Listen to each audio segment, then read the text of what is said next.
right. Let's see who joins on the holiday weekend.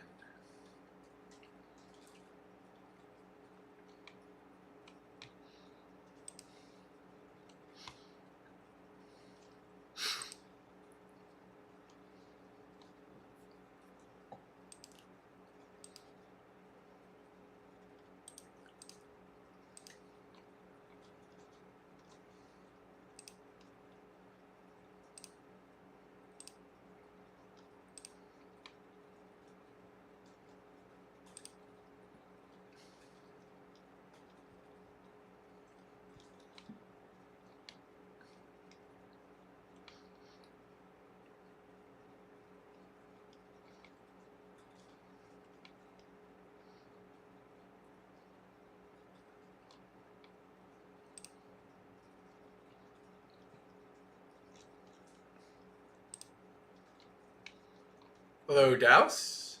Hello, Jay. Oh, let me.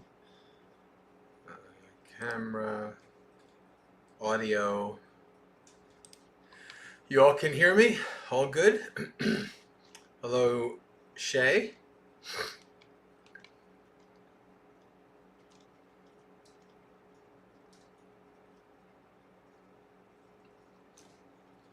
All right.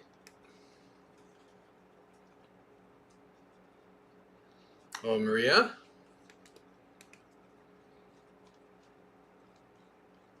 Hello, Jayantha.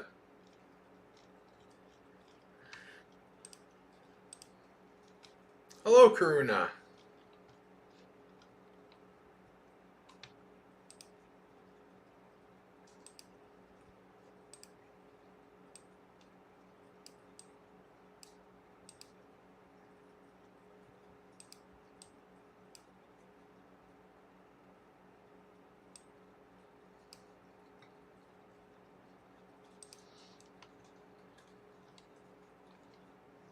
We'll give it another minute or two for people to join up. Hello, Yankee. Welcome.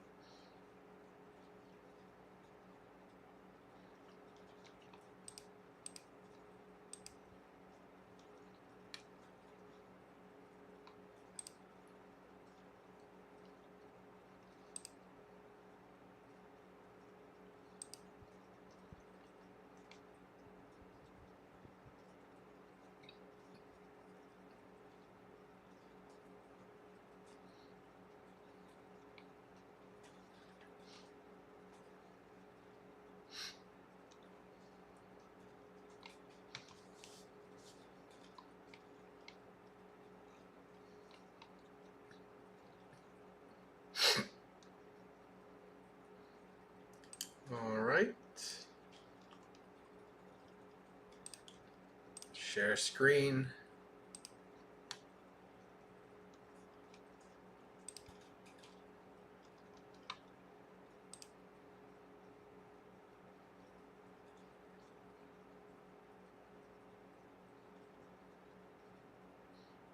I hope everybody is enjoying.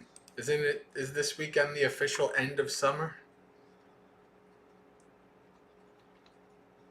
I'm looking forward to cold weather.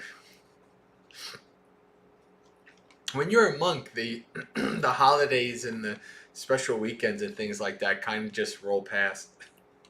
Unless you're running your own place, then you have special events and things like that. But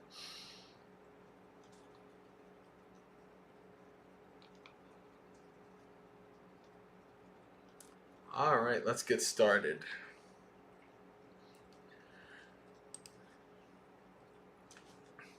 Namo tassa bhagavato arahato samma sambuddhassa. Namo tassa bhagavato arahato samma sambuddhassa. Namo tassa bhagavato arahato samma sambuddhassa. Savatiyang tatra ko baranchavo bhikkave desasami baraharancha baradanancha baranikke pannancha tang sunatta katamocha bhikkave bharo panchupadana kanda tissa vachaniyang katame pancha Rupupadana kando Vedanupadana kando Sanyupadana kando Sankarupadana kando Vinyanupadana kando Ayang Vuchati Bhikkhave Baro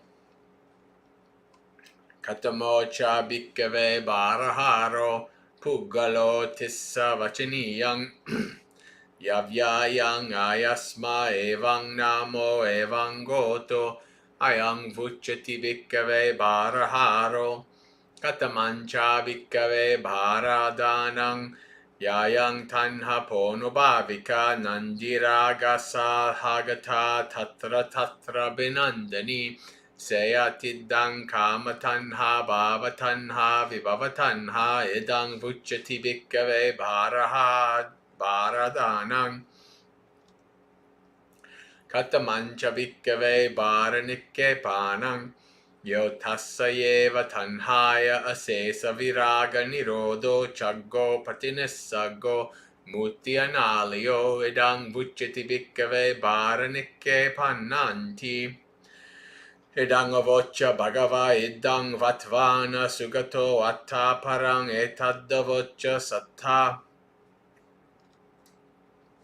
Barahave Panchakanda Baraharo Chapuggalo Bharatanang Dukang Loke Bharanike Panang Sukang Nikipitva Garung Barung Anyang Barang Anadiya Samulang Tanhamo Puye Nichato Parinibbutoti.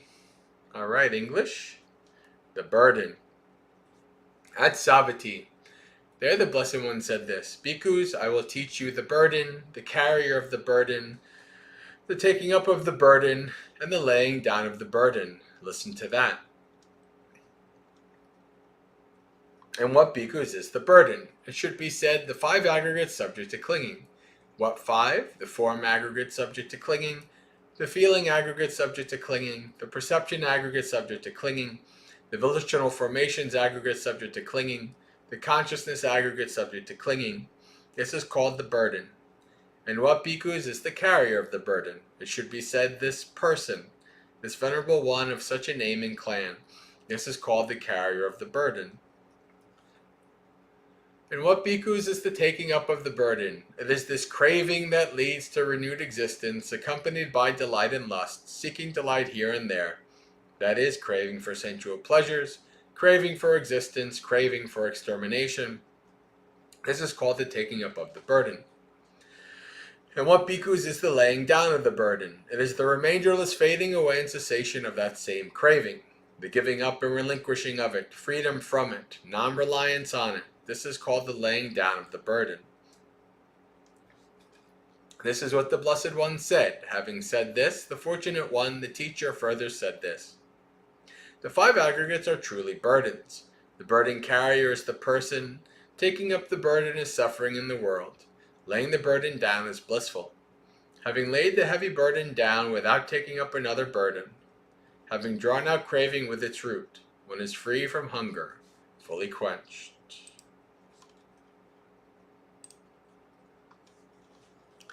Alright, friends, so it is Monday night at 7 p.m. Eastern, and that means it's time for another Festival of Dhamma with the Maggasekha community. It's time for Dhammapalooza. We have done just some chanting to start it off, and maybe later we will do some meditation in between. Who knows? Each Dhammapalooza is different because we don't know how things are going to go. Dhammapalooza is, as always, community guided, which means that there could be lots of questions or no questions. And we read suttas. There could be lots of discussion or no discussion. Right? Each time it's different. So we will check in the chat for the next couple of minutes to see if anybody has any questions you'd like me to answer, any topics you'd like me to give a talk on, any topics you'd like the community to discuss. You can put these in the chat. And if nothing arises, well, I always have a sutta in my back pocket.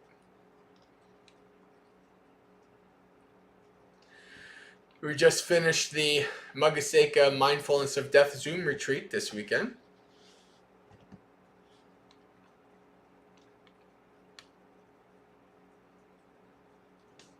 I don't know if you were doing anything on the holiday weekend. I was teaching about death.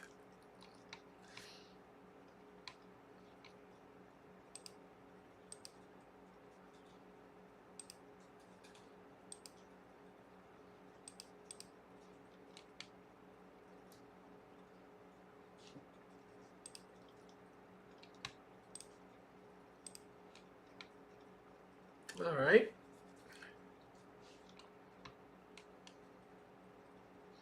Douse has a question.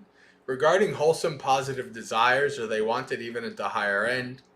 AKA, are they something to cultivate? I'm not cultivating them. I was contemplating if I should, but desire is generally seen as not good due to attachments and delusion. But if that is removed, do we still make use of desires? So, yeah, as Ananda said when asked,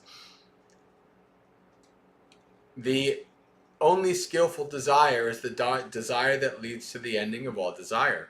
So until you reach the further shore, cultivating the desire to follow the path, the desire to become awakened is a good thing. Once you reach the further shore, you let go of everything, even the Dhamma, right? The raft is to be used for crossing, and then you let it go. So I think it's good to develop skillful desires, much better than unskillful desires, and then eventually you let even that go.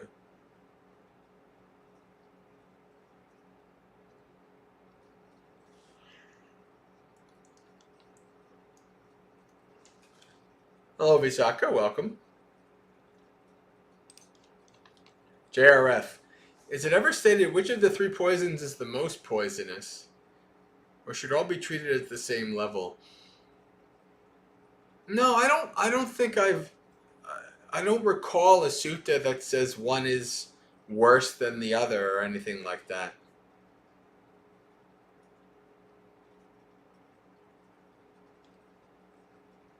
Greed, hatred, and delusion are all deeply ingrained in our ignorance and craving.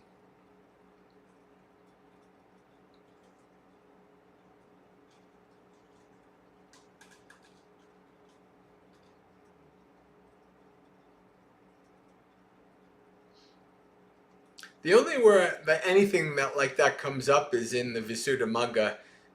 They have this commentarial thing where oftentimes people kind of are more inclined towards one than the other. You might hear people say, I'm a greed type, I'm a delusion type, I'm an aversion type. And I mean, it's kind of like it's like in the old days of MySpace where people would take little quizzes to find out what kind of wizard you are or whatever. It's kind of like a fun little quiz. But I don't put much stock in it. We all have greed, hatred, and delusion, and we all have to work to let go of all three.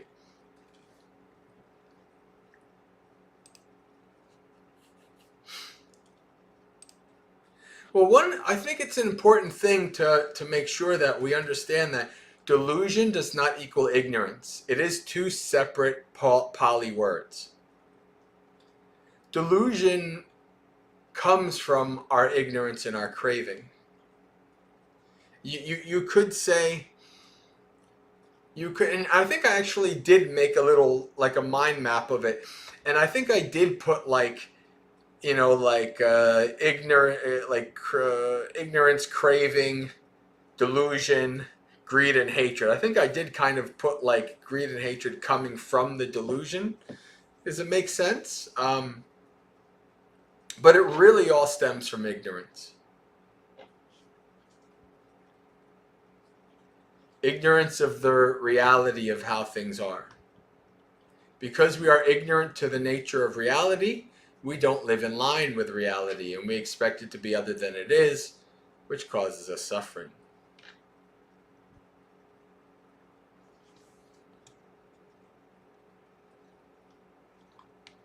Dallas has a good one. Whatever poison is present, that is the one you have to deal with. Although technically all of them are present. Maybe one might be more prominent at a certain time in your awareness, but they're all there.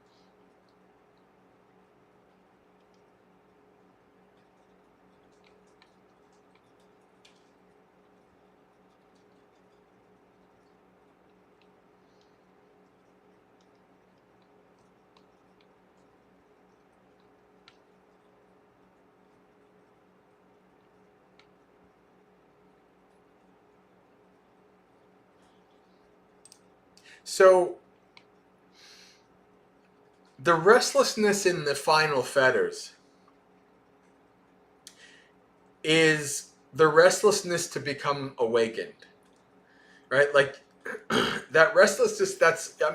When you're a stream enter, when you're a non-returner, you've abandoned greed and hatred, right? So the restlessness that's left is not going to be, fear and worry about retaliation or unskillful actions or anything like that. It's the restlessness of, I'm almost there, almost there. It's that kind of, for lack of a better word, like an anxiety of so close. Let me keep practicing until it's done.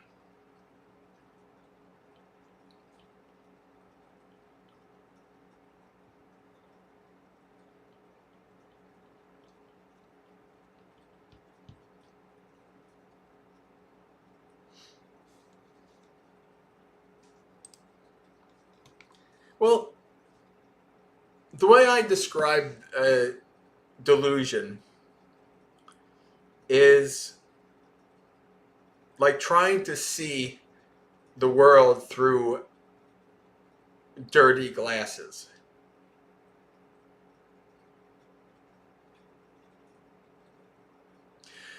You're kind of seeing what's there, but you're seeing it in such a distorted way that your interactions with it can never be skillful, right? Because it's not the interactions with what you're seeing in a distorted way. There's little wisdom there. As you develop wisdom and insight, which replaces ignorance slowly, little by little, then the clarity of the world as it is slowly replaces the delusion of the dirty glasses. It's like the glasses start to get cleaned. Or another way I put it is like a lighthouse. It's like a lighthouse, but the glass is so dirty that the beam of light can't even get out. It's just kind of diffuse, barely any light. But as you clean that glass, and eventually the beam can, just little beams of light kind of escaping here and there, until eventually, when you're fully awakened, the glass is clean and the beam shines out bright without any obstruction.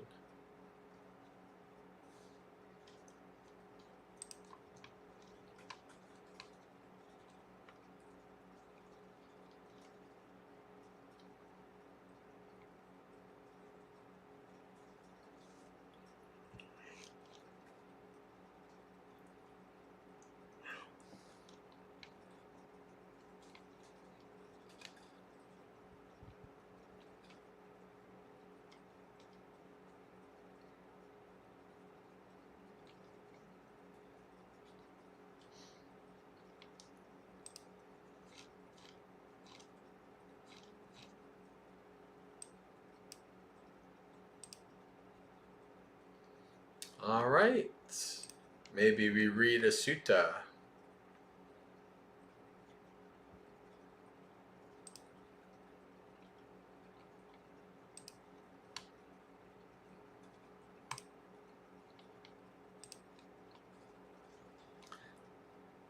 So we can read Majjhima Nikaya 126 with Bhumija.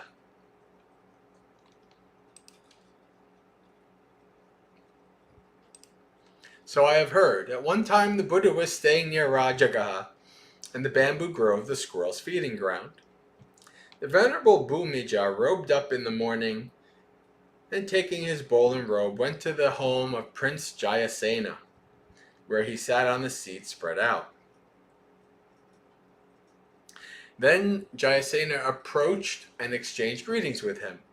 When the greetings and polite conversation were over, he sat down to one side and said to Bhumija, Master Bhumija, there are some ascetics and Brahmins who have this doctrine in view. If you make a wish and lead the spiritual life, you can't win the fruit. If you don't make a wish and lead the spiritual life, you can't win the fruit. If you both make a wish and don't make a wish and lead the spiritual life, you can't win the fruit.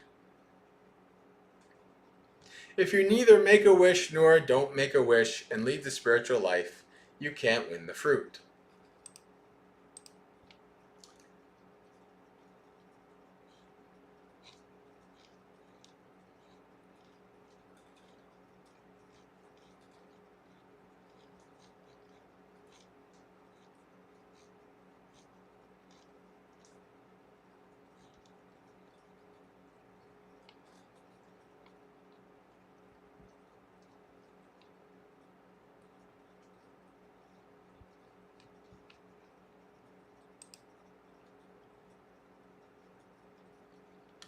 All right.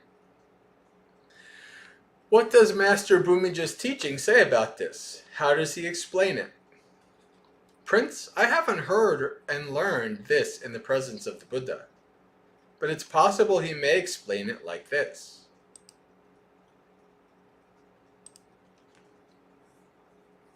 If you lead a spiritual life irrationally,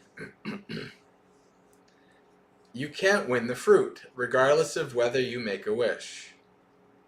So this is Yoniso Manasikara. Bhante Sujato translates Yoniso Manasikara as rational. I wish technically can be used, but this, I don't know. I don't think it's the best choice. But we have a little note by Bhante Sujato over there. But this first thing is the Buddha is basically saying, or the Venerable is basically saying, if you lead the spiritual life without any investigation, trying to see the root, mindfulness, clear comprehension, etc., then even if you make a wish or not, doesn't matter, you're not going to win the fruit. You don't make a wish, you both do and do not make a wish, or you neither do nor don't make a wish. But if you lead the spiritual life rationally, you can win the fruit, regardless of whether you make a wish.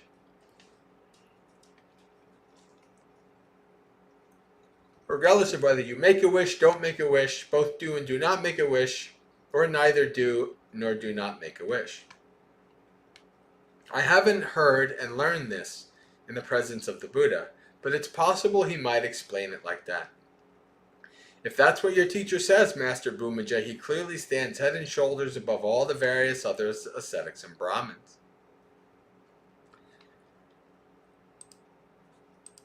Then Prince Jayasena served Venerable Bhumija from his own dish.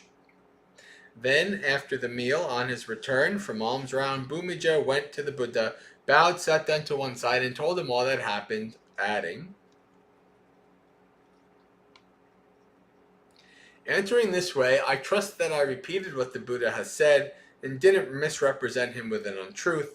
I trust my explanation was in line with the teaching and that there are no legitimate grounds for rebuttal or criticism. Indeed, Bhumija, in answering this way, you repeated what I've said and didn't misrepresent me with an untruth. Your explanation was in line with the teaching, and there are no legitimate grounds for rebuttal or criticism. There are some ascetics and Brahmins who have wrong view, wrong thought, wrong speech, wrong action, wrong livelihood, wrong effort, wrong mindfulness, and wrong immersion. If they lead the spiritual life, they can't win the fruit, regardless of whether they make a wish. They don't make a wish, they both do and do not make a wish, or they neither do nor do not make a wish. Why is that? Because that's an irrational way to win the fruit. Suppose there was a person in need of oil. While wandering in search of oil, they tried heaping sand in a bucket, sprinkling it thoroughly with water, and pressing it out. But by doing this, they couldn't extract any oil, regardless of whether they made a wish, didn't make a wish, both did and did not make a wish, or neither did nor did not make a wish. Why is that? Because that's an irrational way to extract oil. And so it is for many ascetics and Brahmins who have wrong view, wrong thought, wrong speech, wrong action, wrong livelihood, wrong effort, wrong mindfulness, and wrong immersion. If they lead the spiritual life, they can't win the fruit, regardless of whether or not they make a wish. Why is that? Because that's an irrational way to win the fruit.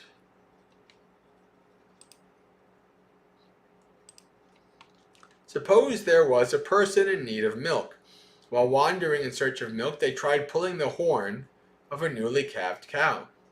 But by doing this, they couldn't get any milk, regardless of whether they made a wish. That's a pretty funny simile, right? Instead of going for the udder, they try to milk the horn.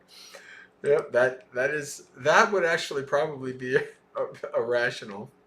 But regardless of whether they made a wish, didn't make a wish, both did and did not make a wish, or neither did nor did not make a wish. Why is that? Because that's an irrational way to get milk. And so it is for any ascetics and Brahmins who have wrong view. So all the wrong factors of the Noble Eightfold Path, because that's an irrational way to win the fruit. Suppose there was a person in need of butter. While wandering in search of butter, they tried pouring water into a pot and churning it with a stick.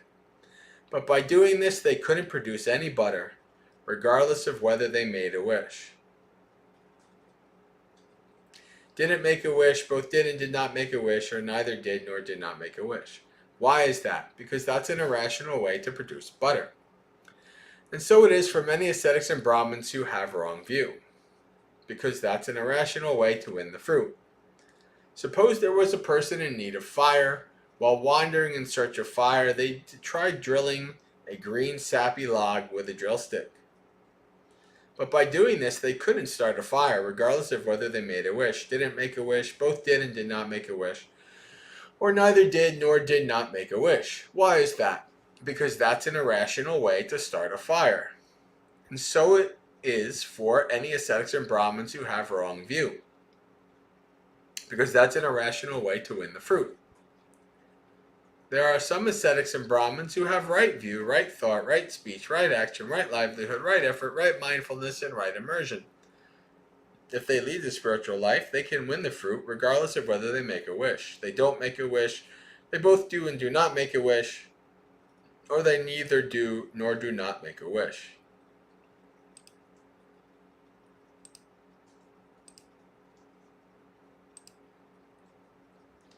Why is that? Because that's an irrational way to win the fruit.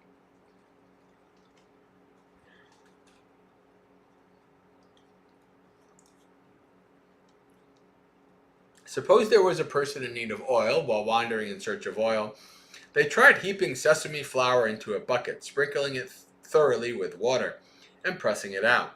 By doing this, they could extract oil regardless of whether they made the wish. Didn't make a wish, both did and did not make a wish, or neither did nor did not make a wish. Why is that?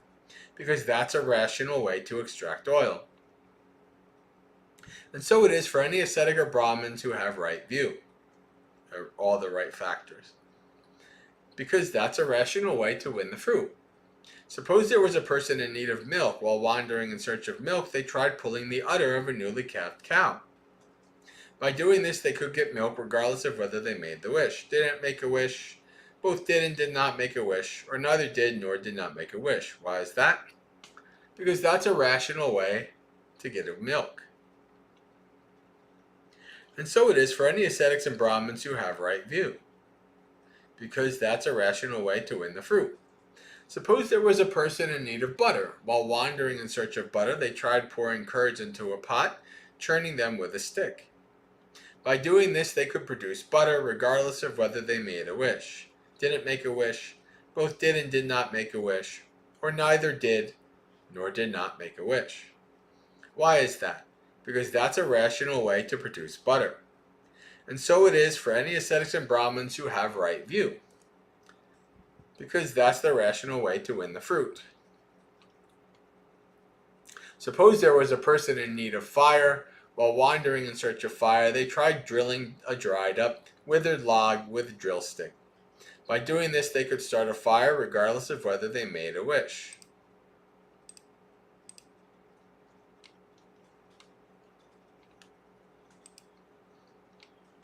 Didn't make a wish, both did and did not make a wish, or neither did nor did not make a wish. Why is that? Because that's a rational way to start a fire.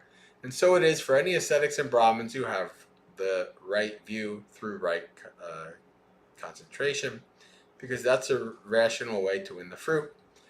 Bhumija, it would be no wonder if, had these four similes occurred to you, Prince Jayasena would have gained confidence in you and showed his confidence.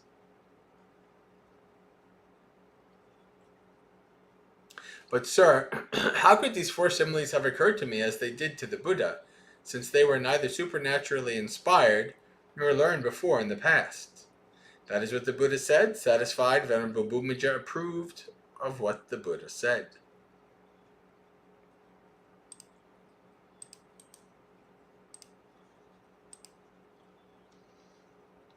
Hello, Sky, welcome. Hello, Risa, welcome. Let's see, any questions coming up in the chat?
Karuna says, I wonder if making a wish is the same culturally as at this time as it is for us, like wishing on a star, blowing dandelions, or if it means more simply creating an aspiration or setting an intention.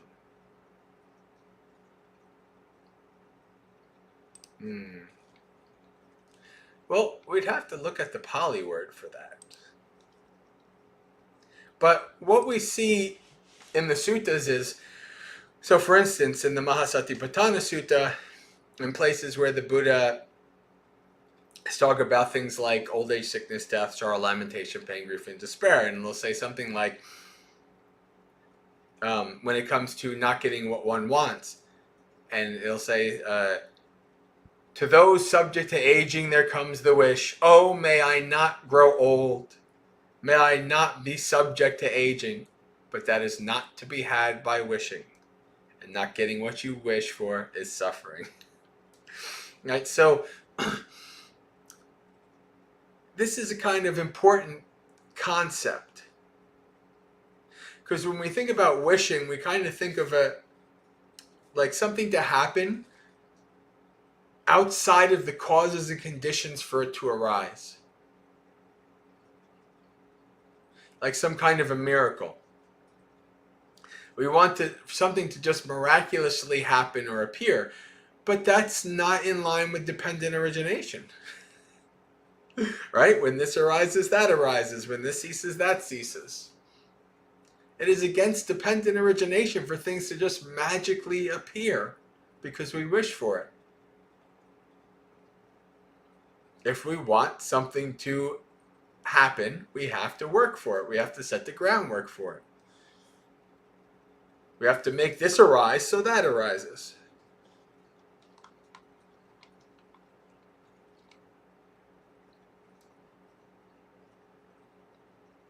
So I think that's probably the most important part to understand regarding when the Buddha is talking. So wishing for a sick person to get well is kind of a waste of time, apart from making us feel a bit better by giving us hope. Basically, yes. Now, you can kind of, you can let them know, like, okay, like, I hope you get better. Like that's different. Like, if you're kind of speaking to them directly, giving that kind of, almost like Dao says, cultivating metta. It's almost like giving them a metta, is giving them goodwill. Like, oh, I hope you get well, etc. Even the Buddha did this, right? The Buddha, when, he'd be hanging out and monks would be coming in and he'd say, I hope you're doing well. I hope you're getting your alms food. I hope you're healthy. I hope you're, such and such. And it's not that it's like, the Buddha's not saying, I hope that these things magically happen. No, he's like, oh, showing some level of concern. So there's nothing wrong with that. I mean, that's beneficial to yourself and to the person. Right? But just kind of in your mind, you're like, oh, may they be well. May they, I hope they become well. No, that's not gonna. You doing that is not going to fix them. That's not how life works. It can be like Das mentioned. If you're cultivating metta, that can be part of that. You just don't expect that. Sending out metta to somebody actually means that they benefit from it. Like Bhante Ji always said, metta is not magic. Metta is for the destruction, for the abandoning of ill will in your own mind. It's not like sending out magical waves to people. But there's... I struggle with this. I do, because you go to like Empty Clat or like some of the with the Bhikkhunis, and even some of the they have this thing where it's like, have your when they do the blessing, it's not just like a bhavana. It was like, okay, who died, and we're doing this chanting in memory of such and such, right? That was pretty much it. That was clear cut straight. But you like in places like Empty Clat and different places, like, everybody who wants to have the blessings for everybody, and I there's a part of me that's kind of like, I'm just gonna be quiet. I'm just gonna shut up, because I do kind of see like there is something, even though I don't think anything actually comes of it, there is something to be said for the community doing something like that.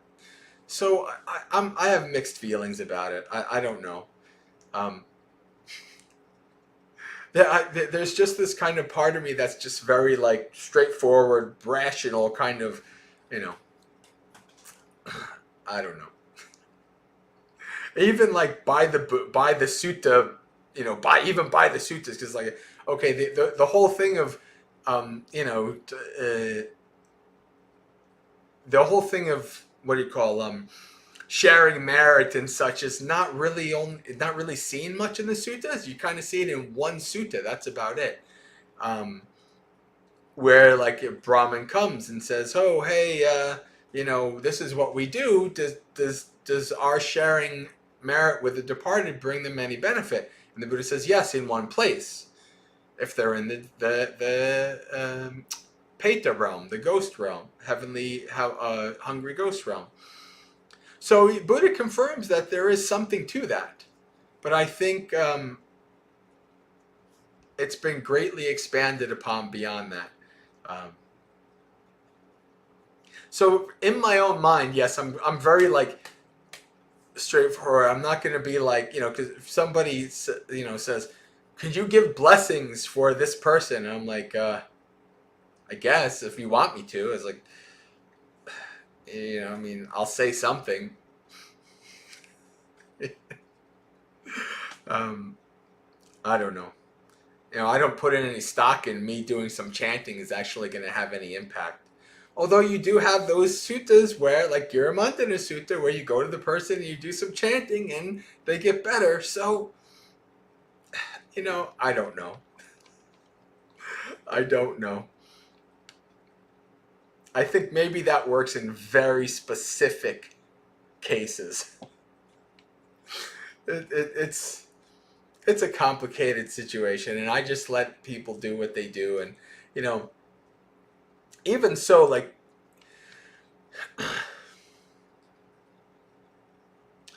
the Buddha, there's a wonderful sutta where the Buddha is giving a teaching. And somebody who was probably like myself, who has allergies or whatever, sneezing a lot, right? Somebody's sneezing. And it was part of the culture at the time, just like it is today. They would say, long life, just like we say, bless you, right? When somebody sneezes. Long life, long life. And so this kept interrupting the Buddha's teaching. And he says, Bhikkhus, if on account of you saying long life would then actually bring long life to this person? And they're like, no, Bhante. And then he says, okay, well then don't say it. I make the rule that monks will not say, long life. Which to me makes perfect sense. But also what happens next also makes sense. So the monks didn't decide, they stopped saying long life. And what would happen was a layperson would, a monk would sneeze, a layperson would say long life, long life. And then the monks wouldn't respond back because it was against the rules. And the lay people kind of got agitated by that. And the Buddha says, it's right in there, the Buddha says, lay people like superstition. So I permit you to respond back with long life. So the Buddha is making a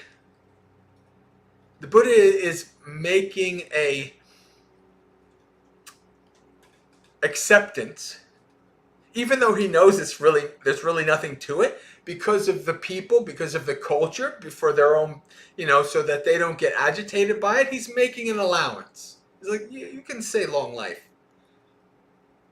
So there is that kind of precedence set. And so I kind of follow that, like if somebody, like I've had recently this one woman who's asking me for all kind of blessings. I think she's in another Buddhist country, and I don't know. I don't know, actually. I don't want to go too deep into it. And I was like, okay, like I'll give my blessings. And I said, I'll give my blessings. She's like, do you know this chant and that chant? And I'm like, I'm sorry. You'd probably be better to ask a Sri Lankan or a Thai monk. They'll know these chants that I don't know, because we didn't do that at Bhavana. Bhante Ji didn't do those things. So I don't know a lot of that kind of stuff. But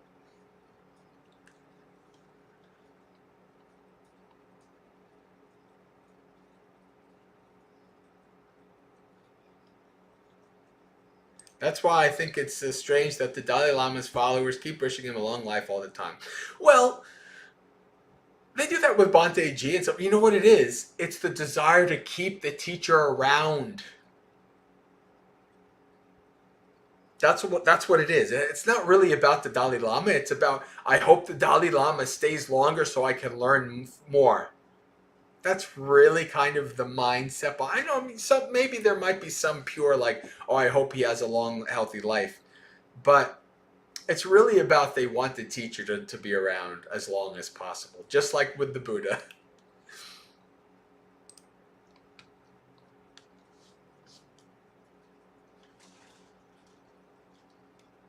Well, Risa, as far as I understand, like the even from like the origins of saying bless you and things like that, it is kind of like a knock on wood kind of a thing, and also a kind of may God bless you and keep you healthy and etc. like that.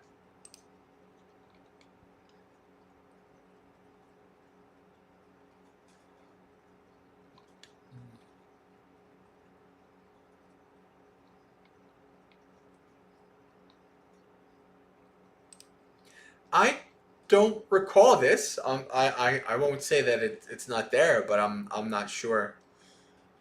It's interesting though. I'm not sure.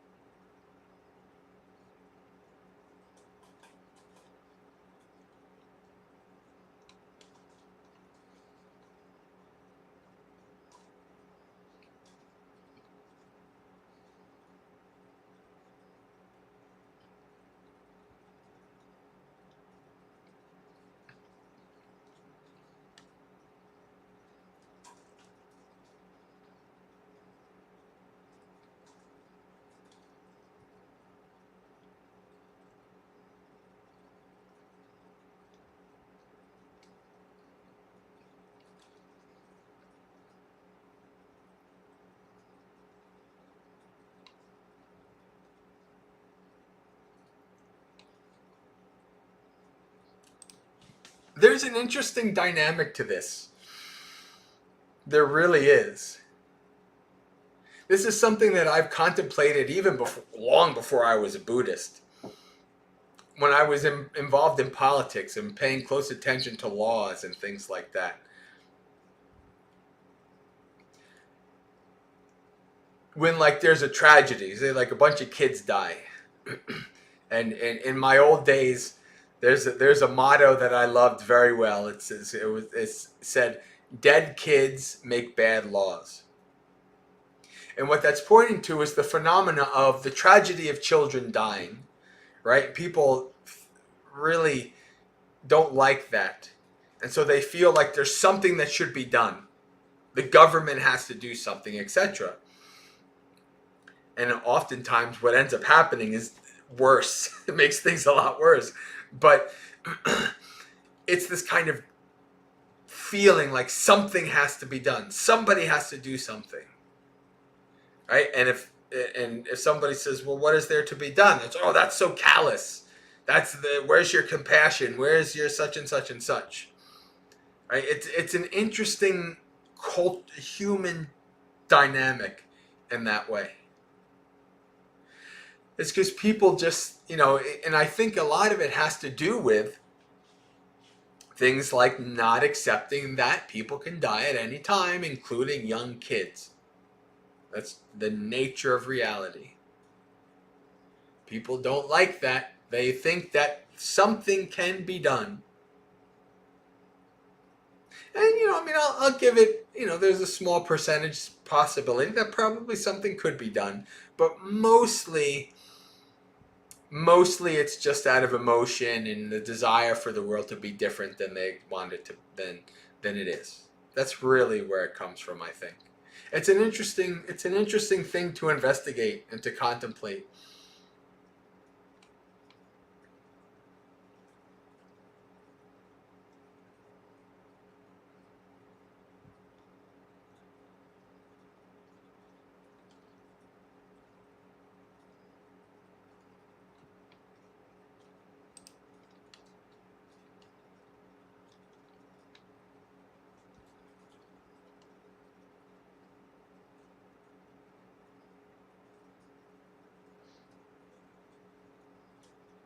Bodhivana Monastery. Where's that?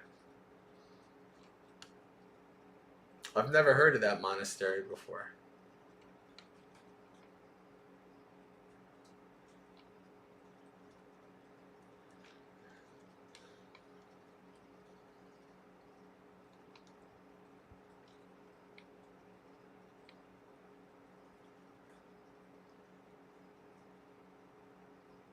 Victoria.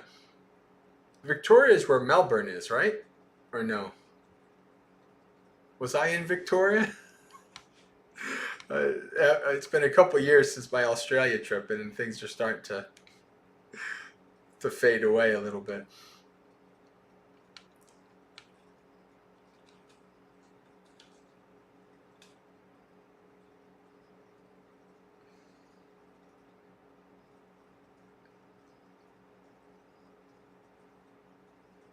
Hmm.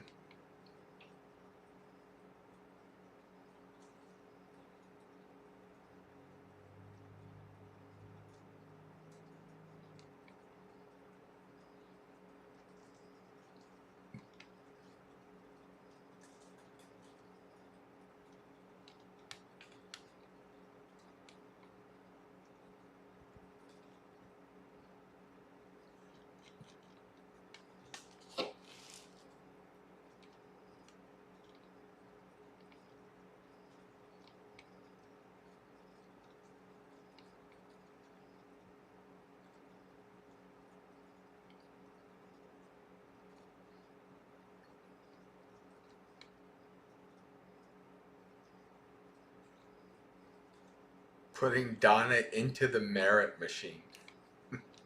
That's interesting, Karuna.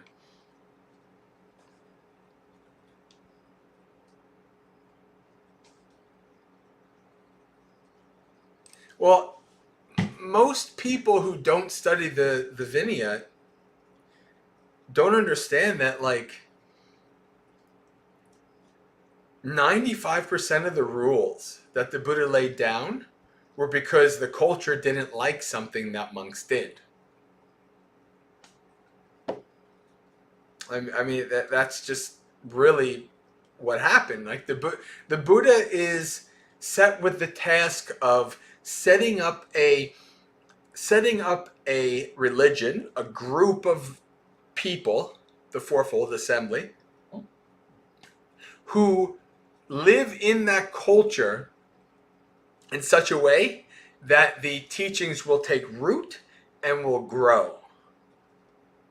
And if the monastics acted in ways so drastically different than the culture, and you're supposed to rely on the culture to support you, that's just not how it's going to work.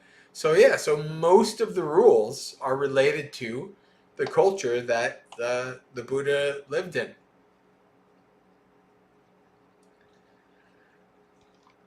I mean, the major rules are pretty universal.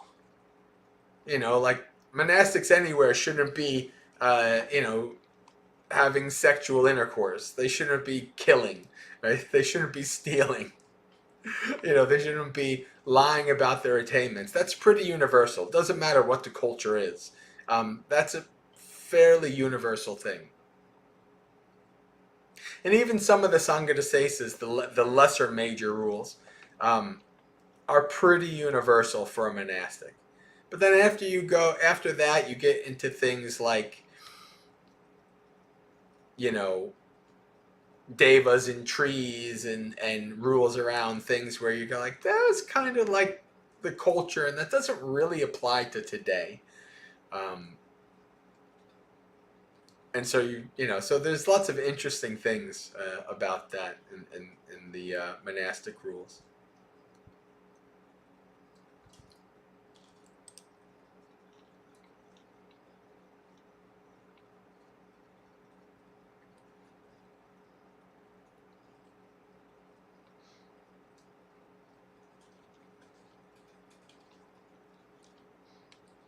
Oh, the counter is showing we have a bunch of people with us, but the chat is very quiet.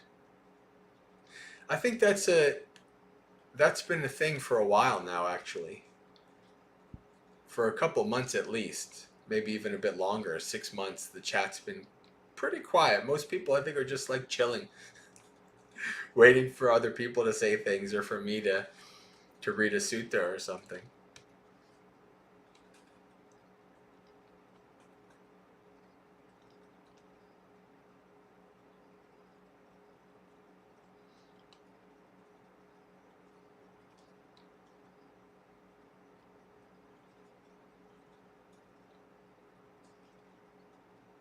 Did I say hello to Steve? I think I did. I don't know, our friend Steve from England, who was in the retreat this weekend. Douse says, all run out of questions eventually. Yes, if you are a sincere, serious practitioner, after a time, there's very few questions left. And then, because you get to the point where you realize practice is the answer. What's the question? Just keep practicing. And eventually all your questions are answered.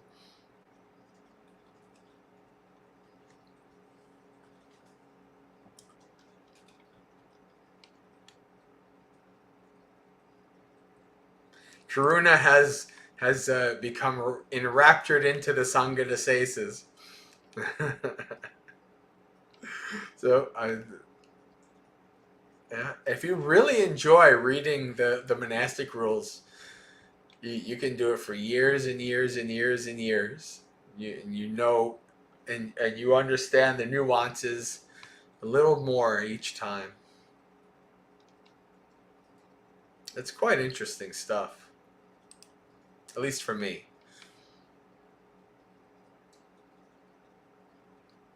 Those of you who are on the Discord know sometimes I get on a roll and I'll like post an interesting thing from the rules.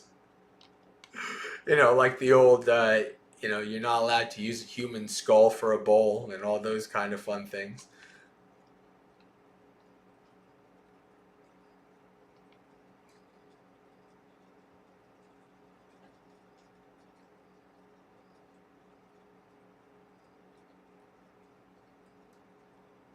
We should have Vinny roulette. How would you do it? Like, what would it be by keyword search? Would it be by number? Like, I don't know how. Yeah, well, it's kind of hard to do it by number. I mean, in the Patimokkha, no, you could say, but like when you get into the Kandakas and in the Mahavanga, like it's possible, but it's I'd almost rather do it by word. I think it might be more interesting by word, to be honest with you. I don't know if numbers would work. Yes, Steve, recovering from late nights, being up with us till in the third watch of the night, doing a retreat with us from England. Yeah. I'm glad you were with us.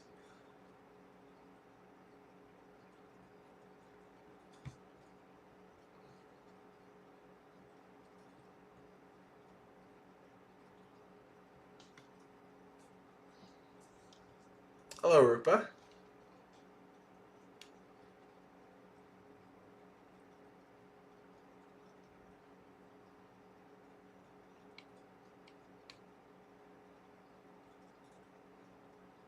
Lungpo Kalyano. Okay, so this is a very senior monk at that Bodhivana.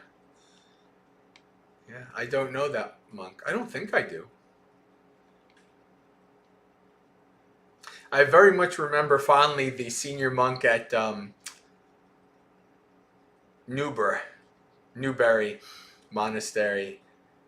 I forgot the name. Begins with a V, but this little old monk who's so kind.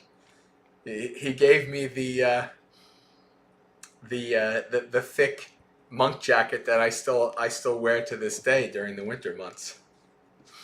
I actually enjoyed my time at that monastery. The monks there, all European monks, basically. It was really nice. Good monks.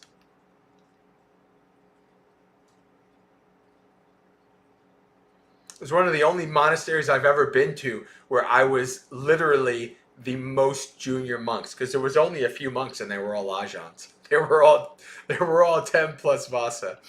And I was, what was I, 7, I guess, at the time. So 6 or 7.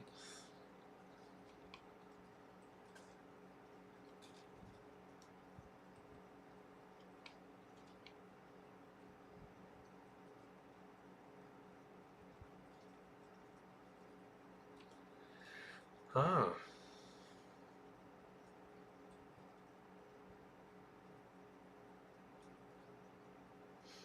Steve, I'm still recovering myself. I always need a day or two after a retreat to kind of get back to normal.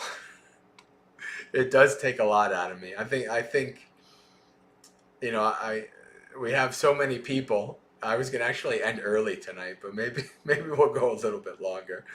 Um, I'm glad we have a good activity tonight on Dhammapalooza.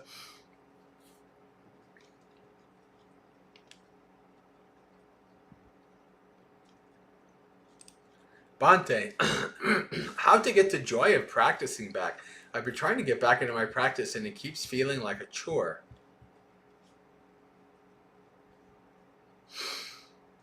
You have to go. You have to go back to the beginning. What brought you into it in the first place? What brought you into it in the first place? Why did you do it in the first place? Reflect on that. And sometimes even for your practices, you have to go back to the beginning. Instead of trying to jump in into all, more complicated practices, just jump in doing a few minutes of walking meditation or a few minutes of following your breath a day. Go back to basics. Anybody who's ever done anything like when I used to practice, swordsmanship and things like that, and people in the military or even like learning piano or whatever, playing guitar, no matter how good you got, you still did the scales,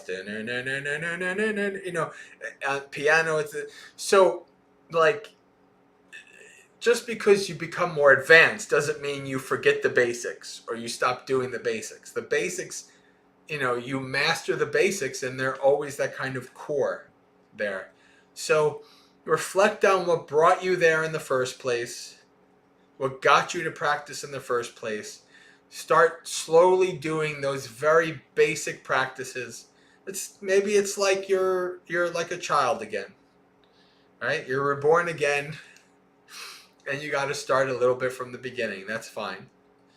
And then, just like riding a bike, it can kick in eventually, and you'll be back to your practice.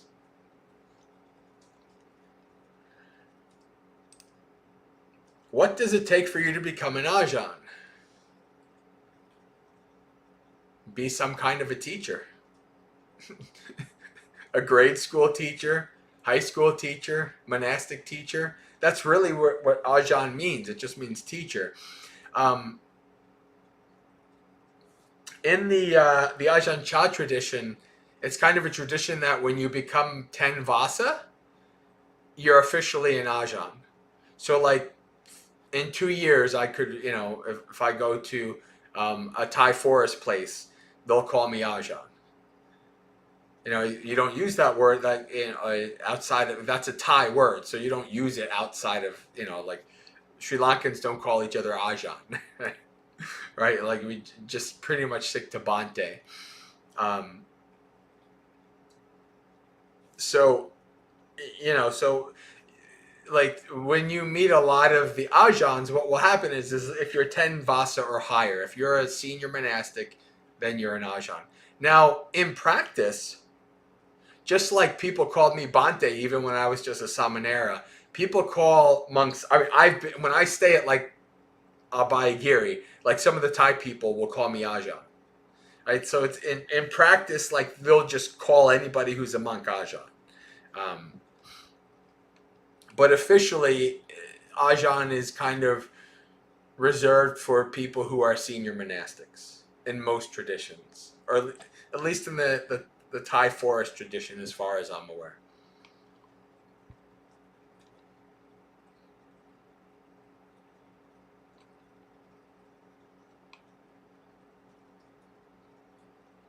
And I think it's with my name, it's quite good that I'll not be called Ajahn. Because it makes it less confusing for people.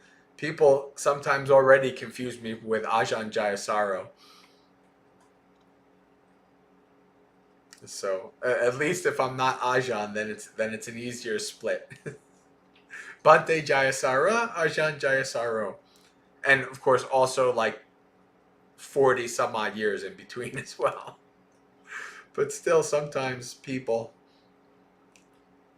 think that you know, Bante Jayasara is Ajahn Jayasaro.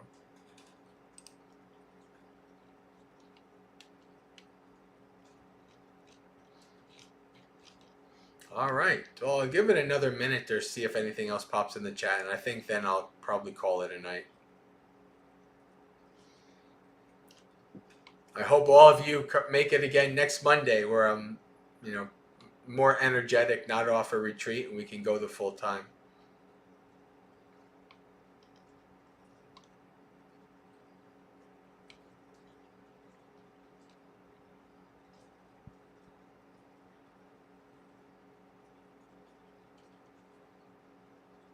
All right, friends. Suki Hotu, may you be happy and at ease, practice well and be well, and may you have a spiritually successful and peaceful practice until we meet again, which could be tomorrow morning at 8 a.m. for a morning monastery experience, or could be Saturday on Insight Timer, Sunday on the Discord, reading suttas together as a community, or next week for another Dhammapalooza. Have a good week.